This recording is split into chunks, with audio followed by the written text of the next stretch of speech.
1. 깨달음이란 무엇인가 거기 도달했는데 아무 일도 없다. 무의해공 스승님은 깨달음을 거창하거나 신비롭게 설명하지 않습니다. 오히려 그는 이렇게 시작합니다.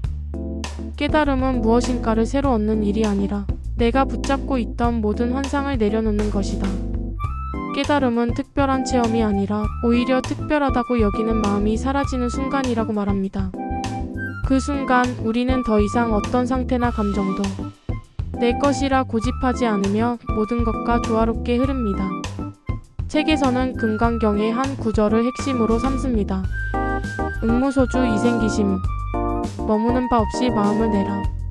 이 말은 깨달음이란 어디에도 집착하지 않되 완전히 깨어있는 마음으로 삶을 살아가는 것임을 뜻합니다. 즉 아무 것에도 얽매이지 않지만 동시에 아무것도 회피하지 않는 삶. 무의해공 스승님은 그것을 이후의 삶이라고 부릅니다. 2. 깨달은 후 삶은 어떻게 달라지는가. 세상은 그대로, 나는 사라진다. 스승님은 종종 깨달음 후 삶이 더 평범해진다고 말합니다. 다만 그 평범함은 전과 같은 것이 아닙니다. 과거에는 삶의 중심에 나라는 주체가 있었고 그 나는 늘 얻으려 하고 피하려 하고 이기려는 마음에 휘둘렸습니다. 하지만 깨달음 이후에는 나라는 고정된 중심이 사라지고 삶은 더 이상 해야 할 일이 아니라 함께하는 일로 변합니다. 예를 들어 전에는 누군가 나를 무시하면 괴롭고 억울했지만 이후에는 그 감정이 떠오를지라도 곧 이 감정도 하나의 흐름일 뿐이라며 붙잡지 않고 놓아버릴 수 있습니다. 감정은 여전히 오고 가지만 더 이상 나를 휘감아 가두지 않습니다. 스승님은 깨달음 이후의 삶을 이렇게 표현합니다. 나는 없지만 삶은 더 또렷하다. 나는 사라졌지만 행동은 더 정직하다. 나는 중심이 아니지만 세상과 깊이 연결되어 있다. 3. 깨달음 이후 삶의 자세 조용히 그러나 가장 깊게 참여하기. 금강경은 단지 공을 아는 것에 그치지 않고 그 공을 바탕으로 세상 속에서 지혜롭게 살아가는 길을 강조합니다. 그래서 해공 스승님도 이렇게 말합니다.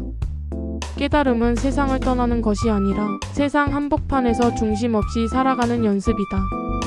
그는 깨달음 이후의 삶을 무심하되 무관심하지 않은 삶, 집착은 없지만 책임은 있는 삶으로 표현합니다.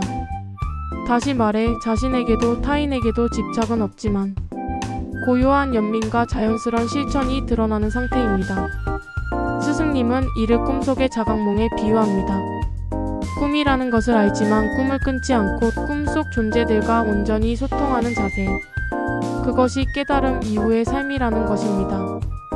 4. 실천의 방향. 공을 안 뒤 자비로 사는 것. 무의해공 스승님은 공을 알되 그 위에 자비가 피어나야 진짜 깨달음이라고 강조합니다. 즉 공을 알고 아무것도 없다고 말하며 세상을 등지는 태도는 허무주의일 뿐이고 그것은 금강경의 가르침이 아니라고 지적합니다. 진정한 공의 깨달음은 세상 만물이 모두 연결되어 있다는 깊은 통찰로 이어지고 그 통찰은 자연스럽게 모든 존재에 대한 자비와 배려로 나타납니다. 깨달음 이후의 삶은 세상과 일정한 거리를 두면서도 가장 따뜻한 방식으로 그 안에 참여하는 삶입니다. 그것은 열정이 식은 삶이 아니라 집착이 사라졌기 때문에 더 분명해진 열정입니다. 5. 일상 속에서 실천하는 깨달음 이후의 삶. 스승님은 몇 가지 생활 실천을 권합니다.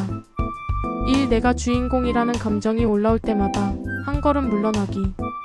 누군가에게 인정받고 싶을 때, 억울하거나 자랑하고 싶을 때, 이 감정은 누구를 위해 이렇게 올라오는가? 정말 내가 있는가? 아니면 이 감정이 잠시 머무는가? 이 작은 일일수록 더 고요하게 집중하기. 커피를 내릴 때, 신발을 정리할 때, 문을 열고 닫을 때, 이 동작을 하는 나도 흐름의 일부이다라고 알아차리기. 그 순간은 더 이상 수행이 아닌 자연이 된다. 3. 칭찬과 비난 앞에서도 무주심을 연습하기. 칭찬 이 말이 떠올랐다가 사라지는 것을 본다. 비난 이 감정도 금방 지나갈 구름이다. 그 둘 모두 들리되 흔들리지 않는 마음을 연습하는 기회가 된다. 6. 마무리. 나는 없지만 삶은 더 분명하다. 무의해공 스승님이 말하는 깨달음 이후의 삶은 특별한 종착점이 아니라 집착과 분별이 사라진 지금 이 순간을 살아내는 자세입니다. 그 삶은 결코 무기력하거나 무관심하지 않습니다. 오히려 마음은 더 가볍고 행동은 더 분명해지며 말은 적지만 영향력은 더 깊어집니다. 그는 이렇게 말합니다. 나는 사라졌고 삶은 남았다. 이제 나는 삶이 하는 일에 몸을 내어놓을 뿐이다. 나라고 할 것도 없고 거창한 의미도 없다. 그러나 바로 그것이 가장 진실한 삶이다. 깨달음은 끝이 아니라 시작이며 매 순간 공을 살고 연기를 깨닫고 자비로 드러내는 여정입니다. 그 여정이야말로 금강경이 말하는 참된 불자의 삶이며 무이해공 스승님이 보여주는 꿈에서 깨어난 삶의 실제 모습입니다.